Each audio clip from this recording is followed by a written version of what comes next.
What an amazing episode. Episode 25 of Fern Beyond Journey's End. Frieren is scary as hell. We finally get to see Frieren like going all out in combat, and it was so glorious to see. I mean, yes, technically she was supposedly going pretty all out with Denkin, but I think she was even holding back there.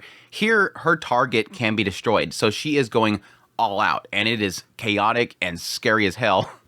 I will admit, there's a side of me that's like a little bit disappointed in the idea that, yes, technically this is an entire episode, like 23, 24 minutes long, and we get 1 minute.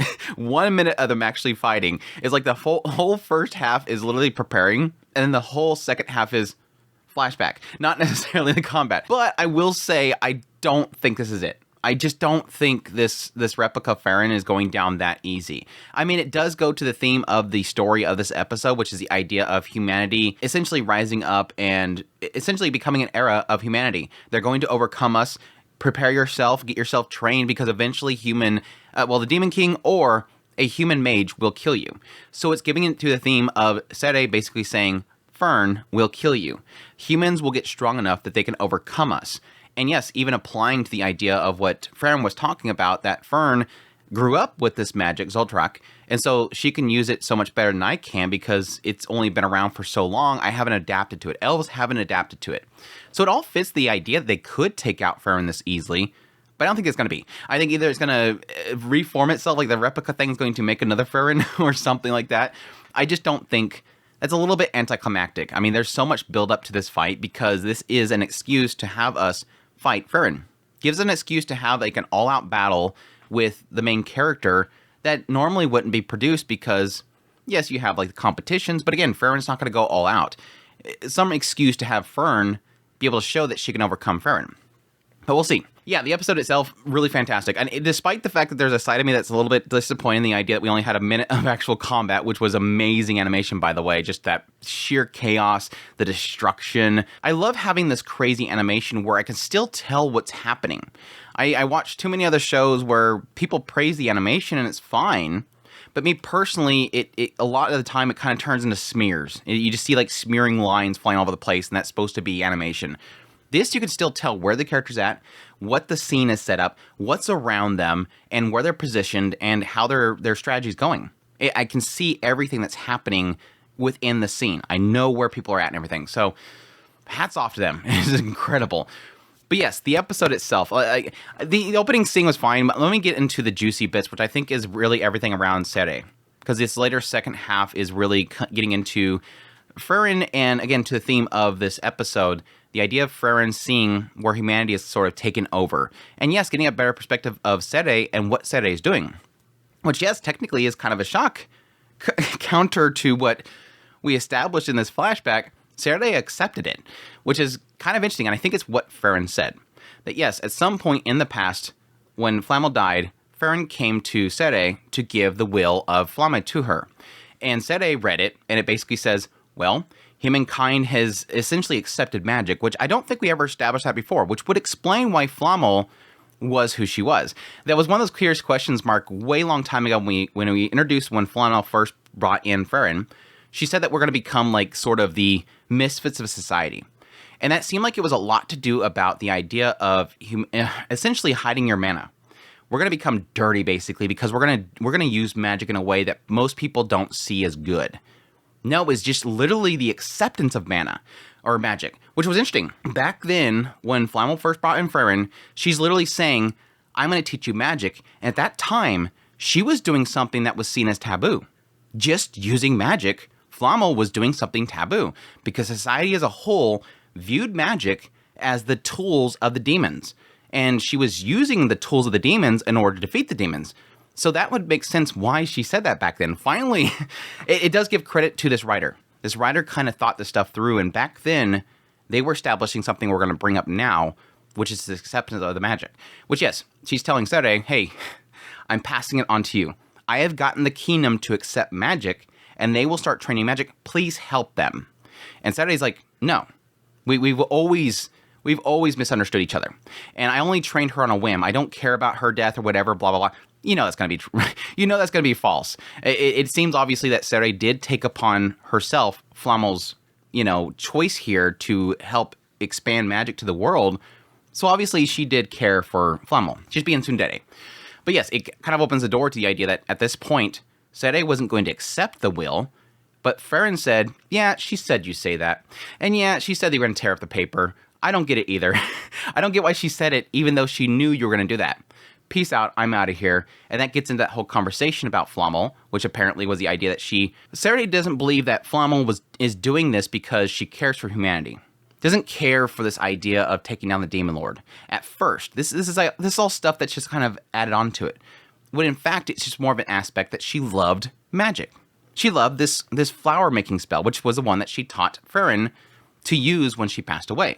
She really loved that spell. And again, to remind people, that was a spell that Frieren used that eventually caught Himmel's heart.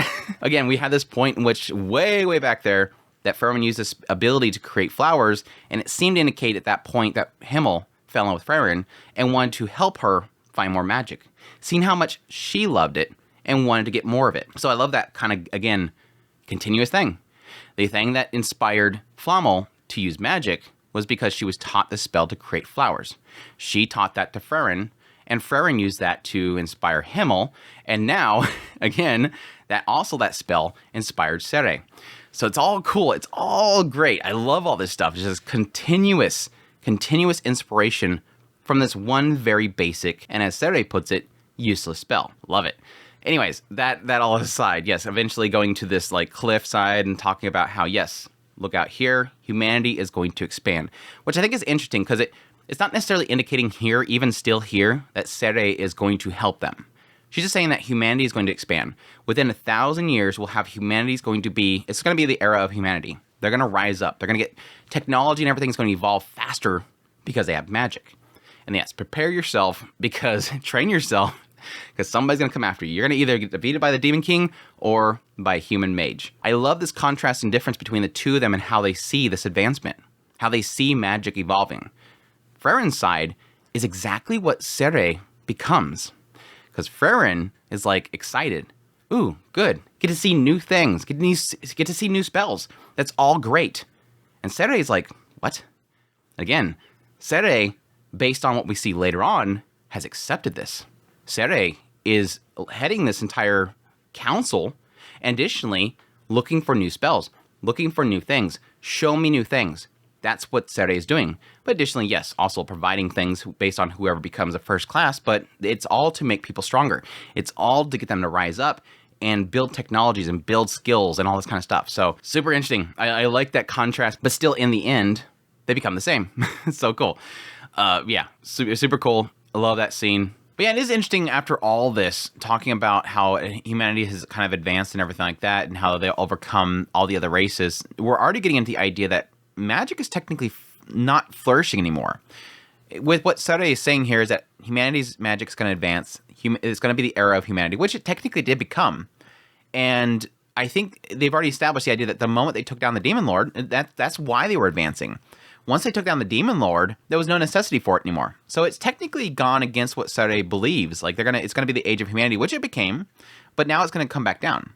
Despite the fact that Serie did not like the idea of humanity, or at least everybody using magic. It's got to be special. It's like a prideful thing. It's got to be special. Despite that, it has become special again because, again, the amount of first class, at least, is kind of dwindling. And overall, the use of magic is kind of going away. But to Serie's credit, or at least to Serie's benefit, they're technically evolving magic, which is, again, an interesting thing. I think that's probably, in the end, what Serie liked about it. Like, tsundere, accepted this will of Flamme, but then over time goes, oh, there's a benefit. I get to see new magics. But yeah, of course, that all pretty much hints at the bigger picture of this episode is the idea that Serie says humans are going to be able to rise up and you're probably going to get killed by a human. So yes, it plays into Fern killing Frieren. Now, here's the interesting thing because it does kind of get into what would Fern do that would take down Frieren. Now, my theory in the previous episode was this idea that the one thing they've been hinting at for a while now is that Fern is faster than Frieren. Again, the only indication that we've had at this point that Fern was better than Frieren was that she was faster. Specifically, this whole scene where they were killing these monsters and Fern's killing them and goes, why do you make me do it? And Fern says, because you're faster. She feels that Fern's faster. Now, that could still be a fact. That could technically still be in play here, because what Fern points out in this episode is that, Fern, you're used to Zoltrak. It's ingrained in you. Whereas Zoltrak is a newer spell, and elves have been, me as an elf, have been living for a long time. Barely a fragment of my life has had this spell around. So I'm not used to it yet. Elves won't be used to this new magic. And so you using that's been ingrained upon you since you were young. It's become a part of you. It's embedded in you. So it's a perfect spell to use, because my defenses for it, I'm not used to it. It'll get past it. So use just this simple, what seems so simple and so basic to you is so new and so foreign to an elf. So it's a perfect spell. Now here's I will admit, a little weird. They're kind of implying that when they're trying to strategize here and they're looking for a weakness in Fern says, I know a weakness. Wait, you know a weakness of me? Yeah, go walk over to that wall. Blast. And the Denkin's like, what? What a fatal flaw. And it's like, wait, what? Apparently, Fern, the moment a spell is casted, or at least she casts a spell, her ability to sense mana goes away for a brief moment, like a fraction of a second. Now, what I sort of thought this is implying is that when Frieren uses a spell, for a fraction of a second, she stops focusing on detecting mana, which apparently is like a rookie move. Everybody else here is like, yeah, that's a fatal flaw. Most people, I only really expect that with apprentices. Denkin says that he wasn't looking for that when he was fighting because he assumed Frieren's like a master magician. Only rookies would do this. It's just a embarrassing flaw that Fern has. I've never really been good at that. It's just like, okay, yeah, it's literally a flaw. But the weird thing is, it's implying that, okay, so I would assume that because the moment that Frieren brings up her shield, which is her casting a spell, she briefly drops her detection of mana. And that's all they were trying to indicate there, Fern blasting at her. Not that it got around or anything, like just showing that it drops. Denkin picks up on this. So here's where it's kind of weird. They're implying that at least Denkin, or at least additionally Fern, skilled magicians, I guess, are able to detect when a magician is detecting mana. That's the weird thing. Like, there's no indication. How do they indicate that? So it's a little bit of a weird thing, but I guess that there's some way of knowing that. So we'll go with it. But yes, they got their ability to take her down. They go in there and they start fighting. Like I said, I love that whole scene. Frieren just blasting each other, and just things are melting and blowing up. The rock coming down on them. They're both just kind of playing a little game of chicken, and then they just melt it. It's like, who's going to move first? And we'll just melt the whole thing. We don't have to move. But really fantastic. And then, yes, Fern coming around the corner, doing that attack. And yes, kind of pointing out the idea that the Replica's trying to keep an eye on Fern the entire time. Fern's the other opponent. Got to keep an eye on both of them, obviously. Otherwise, she'll sneak attack. But she knows full well this Replica is fighting desperately to keep an eye on her, because she knows more than anybody how terrifying she is.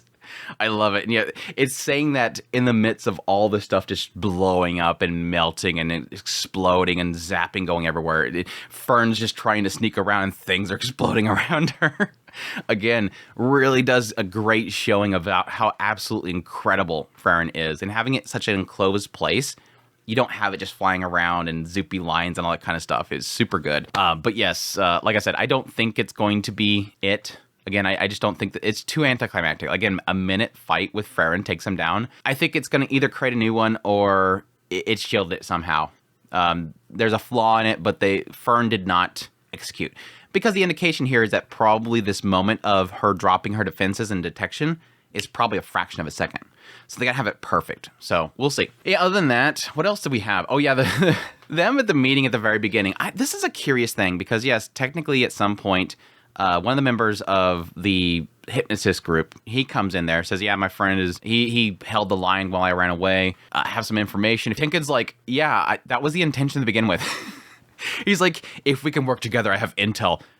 I was wanting us to work together to begin with. Like, what are you talking about? Heal the dude. I don't care. But yeah, then Lawine and Kane show up. Love it. Usual Lawine and Kane Yuri moments throughout the episode. Them constantly just fighting each other was great. But yes, Lawine pointing out that her elder brother at some point went on an expedition down into this tome.